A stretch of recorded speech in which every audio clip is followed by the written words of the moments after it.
Unidade 2, licenciamento ambiental.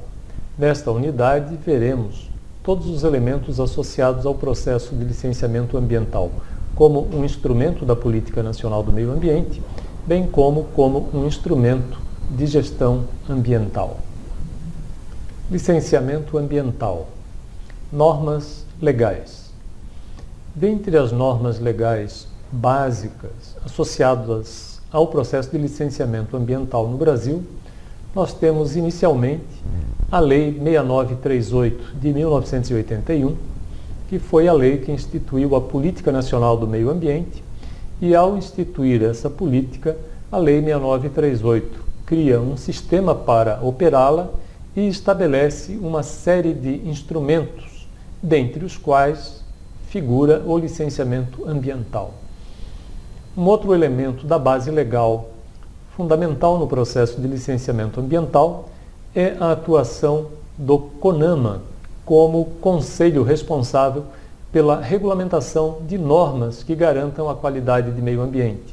Nesse sentido, o CONAMA, que é uma estrutura também integrante do Sistema Nacional do Meio Ambiente, estabeleceu, através da Resolução CONAMA 01, de 23 de janeiro de 1986, as diretrizes gerais do Estudo de Impacto Ambiental, o EIA, e o seu respectivo Relatório de Impacto Ambiental, o RIMA, e a sua implementação nos processos de licenciamento ambiental. Então é importante ressaltar que, através da Resolução CONAMA número 01, nós temos uma base legal para fazer com que a operação desses instrumentos, o licenciamento ambiental e a avaliação de impacto ambiental, sejam feitas de forma efetiva, garantindo assim a disposição que é exigida pela Constituição de que as intervenções da administração pública primem pela eficácia. Categorias de unidades de conservação da natureza.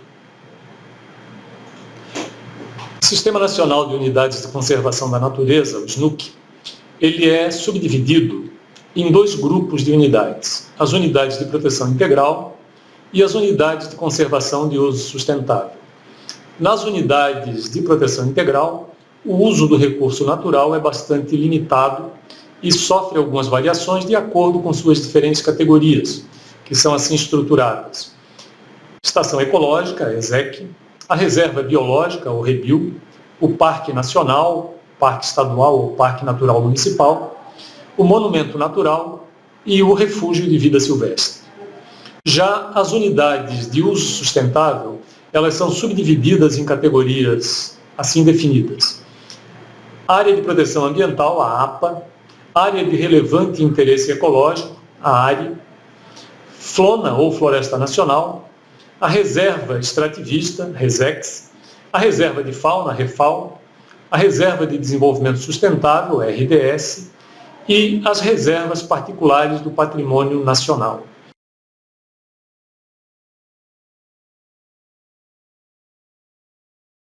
Unidade 2, Área de Preservação Permanente, APP. A área de preservação permanente, como estabelecida na lei atual, a Lei 12.651 de 2012. Essa lei trata da proteção da vegetação nativa e foi a lei que revogou o novo Código Florestal de 1965. A Lei 12.651 estabelece, então, como definição para a área de preservação permanente, ou APP, a área protegida, coberta ou não por vegetação nativa, com a função ambiental de preservar os recursos hídricos, a paisagem, a estabilidade geológica e a biodiversidade, facilitar o fluxo gênico de fauna e flora, proteger o solo e assegurar o bem-estar das populações humanas. Destaque aqui para o fato de, estabelecido no conceito, que a área de preservação permanente não encontra vinculação com a vegetação, ou seja, a definição é bastante clara. Essa área protegida é independente de ser ou não coberta por vegetação nativa.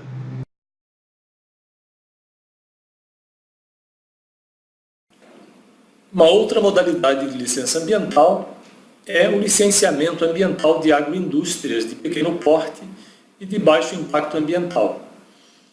Esta modalidade de licenciamento foi estabelecida pelo CONAMA por meio da Resolução número 385 de 2006.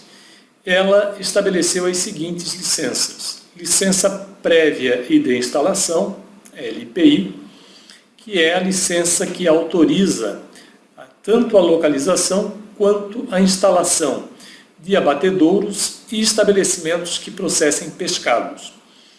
E a licença única de instalação e operação, LIO, para as demais atividades agroindustriais de pequeno porte e baixo impacto ambiental. Vejam que, de um modo geral, para o setor agroindustrial, para aquelas atividades consideradas de pequeno porte e de baixo impacto ambiental, nós temos, através da Resolução 385, a criação dessa modalidade de licença única de instalação e operação. Também, nesse caso, suprimindo aquele processo trifásico previsto como básico.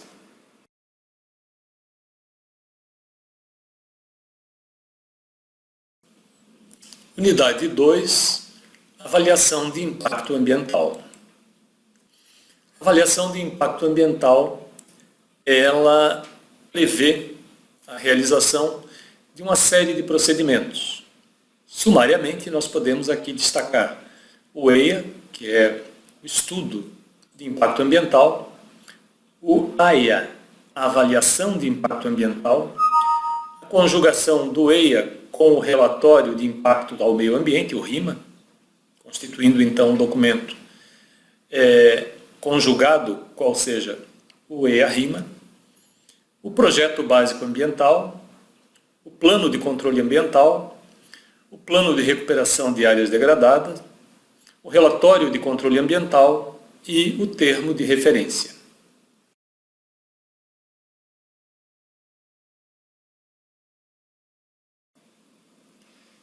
Exigências adicionais no processo de licenciamento ambiental. No artigo 10 da Resolução 237 do CONAMA, há uma previsão no parágrafo 1º que define que no procedimento de licenciamento ambiental deverá constar obrigatoriamente a certidão da Prefeitura Municipal, declarando que o local e o tipo de empreendimento ou atividade estão em conformidade com a legislação aplicável ao uso e ocupação do solo. E, quando for o caso, a autorização para supressão de vegetação e a outorga para uso da água emitidas pelos órgãos competentes. Em outras palavras, o processo de licenciamento ambiental não suprime a necessidade da comprovação de conformidade com o plano diretor, que é a legislação municipal que trata do uso do solo, bem como para os casos de necessidade de autorização de supressão de vegetação e outorga do uso da água. Só a partir da comprovação do cumprimento dessas normas é que o processo de licenciamento ambiental pode ter sua sequência. No artigo 20, fica estabelecido que os entes federados, para exercerem suas competências licenciatórias, deverão ter implementados os conselhos de meio ambiente, com caráter deliberativo e participação social, e ainda possuírem seus quadros ou à sua disposição profissionais legalmente habilitados. É importante aqui destacar que a Política Nacional do Meio Ambiente, ela preconiza um processo de descentralização, havendo uma previsão expressa da competência tanto do Estado quanto do município para atuarem nesse sistema. No entanto, para garantir um mínimo de efetividade, é importante ressaltar o que prevê o artigo 20, tanto na garantia de que o Estado ou o município estruturem conselhos de meio ambiente com caráter deliberativo para se habilitarem ao licenciamento ambiental, como também a necessidade de dispor de uma equipe de profissionais capacitada e em número suficiente para atender às demandas relativas ao licenciamento ambiental na jurisdição.